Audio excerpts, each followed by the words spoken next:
contexte, c'est un projet multidisciplinaire qui a été financé par le Fonds Éperon et qui a fait l'objet de la thèse d'Alice Ruet. Et l'objectif était de chercher les liens entre 4 troubles majeurs de comportement et des anomalies au niveau physiologique, de la santé et de la sécurité. Donc les 4 troubles majeurs de comportement sur lesquels on s'est focalisé, c'est l'apathie, donc c'est un trouble qui a été notamment mis en évidence par l'Université de Rennes. Le cheval fixe le mur, les oreilles sont fixes et l'encolure est à l'horizontale et puis il reste longtemps dans cette position.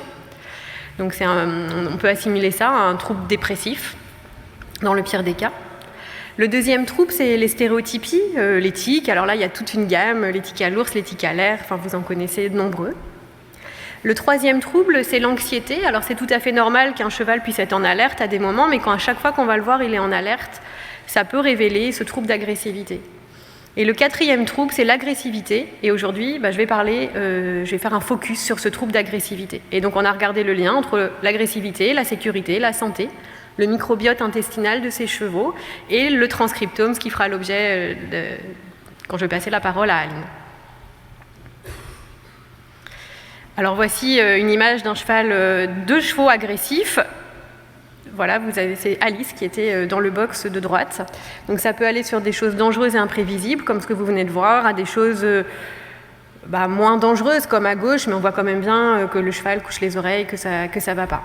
La question, c'est ces chevaux. Est-ce qu'ils sont juste caractériels? Est-ce qu'ils sont juste mal élevés? Ou bien est-ce que derrière cette agressivité peut se cacher une véritable souffrance? Et est-ce qu'on peut avoir des traces de ce trouble au niveau de la physiologie de ces animaux? Alors, dans le cadre de la thèse d'Alice, on a déjà montré des liens entre l'agressivité et la sécurité. Ça paraît assez évident au box, mais on trouve également des liens sur le cheval monté. Donc ici, sur un certain nombre de sites, on a corrélé le nombre de chutes, d'accidents, on a fait des questionnaires et on a mis ça en rapport avec les chevaux qui sont agressifs dans leur box. Et effectivement, il y a une forte corrélation. Le risque de chute est statistiquement plus élevé. Les chevaux agressifs au box sont aussi notés comme imprévisibles lorsqu'ils sont montés et plus difficiles. Également, nous avons mesuré la locomotion de ces chevaux donc agressifs au box lorsqu'ils sont montés au manège. Donc, grâce au plateau technique, ici, vous avez vu les outils ce matin, les chevaux étaient équipés de différents capteurs. Et nous avons vu que ces chevaux avaient une locomotion très spéciale. Vous voyez, à droite, on a regardé le coefficient moyen d'absorption des chocs. On a regardé sur le cheval, sur le cavalier. Et vous voyez, en bleu clair, c'est les chevaux qui ne sont pas agressifs. Et en bleu marine, vous avez les chevaux très agressifs. On s'est permis de faire un parallèle un peu hypothétique, mais quand on est en colère, on va avoir une démarche très spécifique. Peut-être que ces chevaux agressifs, on est un peu là-dedans.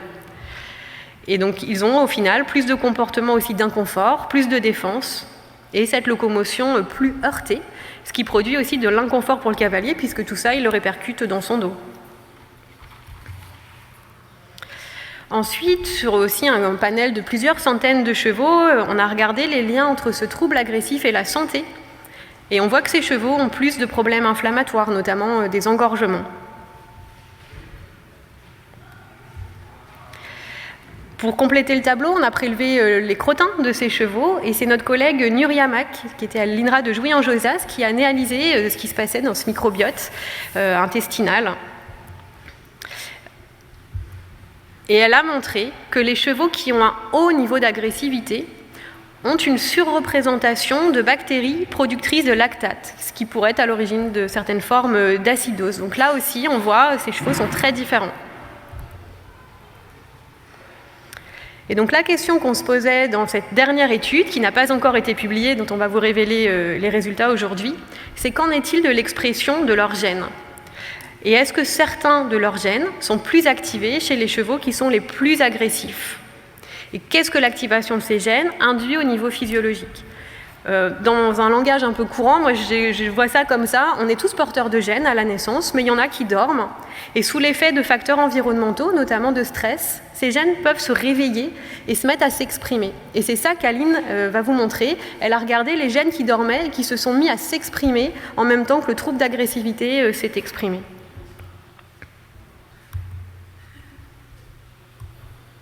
Donc on va passer aux méthodes, et là je laisse la parole à Alice, c'est elle qui a fait les observations.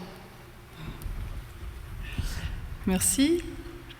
Donc dans les résultats qu'on va vous présenter, en fait, il y a 2 études en parallèle qui ont été menées. Une première étude A qui portait sur des chevaux, 51 chevaux hébergés en box individuelle, qui sortaient à peu près 1 heure, 1 heure et demie par jour pour du travail monté et au paddock individuel. Et ces chevaux-là ont été observés sur une période de 3 mois au total, et au cours de 25 jours répartis aléatoirement sur ces 3 mois. Et en parallèle, une autre étude B avec d'autres chevaux a été réalisée donc, dans le cadre de la mise au pâturage en groupe de ces chevaux. Donc 14 chevaux ont été observés dans leur box individuelle au départ. Puis ils ont été mis au pâturage en groupe pendant plus d'1 mois. Ils ont été observés pendant cette période. Et ils ont été de nouveau observés lorsqu'ils sont revenus dans leur box individuelle après cette période de pâturage. Donc 3 mois après la période au pâturage.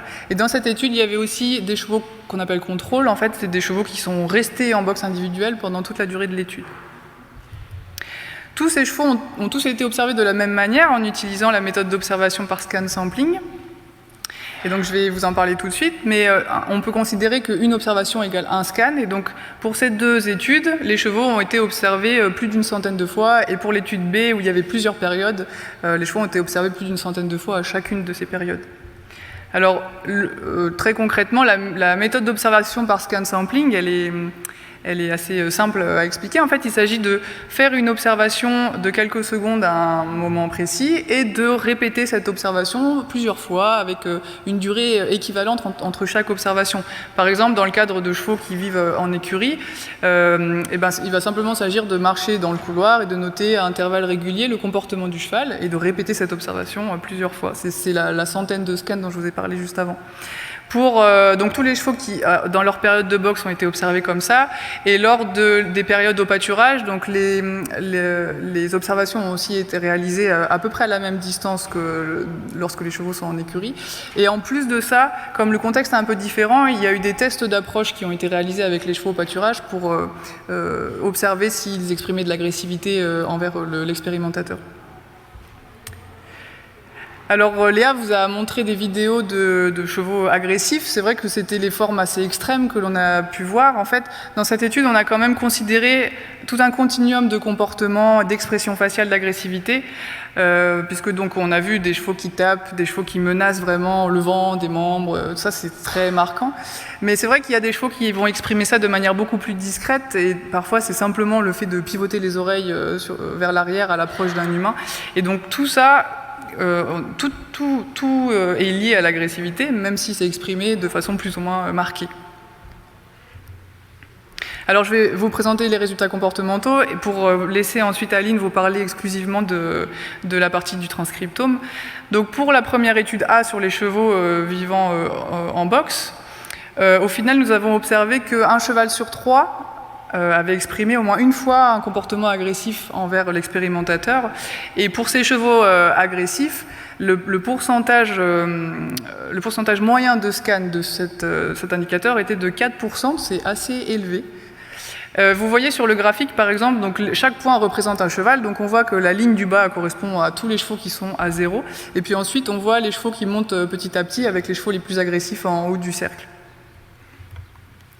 De la même manière, pour l'étude B, donc les chevaux qui étaient observés au box, puis au pâturage, puis de nouveau en box, on est tombé à peu près sur les mêmes pourcentages d'expression de ce trouble, puisque à peu près un tout petit peu plus d'un cheval sur 3 a montré un comportement d'agressivité au moins une fois envers l'expérimentateur. Vous voyez les mêmes types de graphiques à gauche, donc avant la mise au pâturage et 3 mois après être rentrés, donc avec les chevaux qui sont à 0 tout en bas du graphique, et puis la courbe qui monte jusqu'aux chevaux qui expriment le plus d'agressivité. Et un point qui est intéressant, c'est que lors de la période au pâturage, aucune agressivité n'a été observée chez les animaux, que ce soit avec la méthode des scans, donc on est un peu à distance, mais aussi en faisant des tests d'approche avec ces animaux-là. Donc je vais laisser la parole à Aline pour la partie du transcriptome. Merci Alice.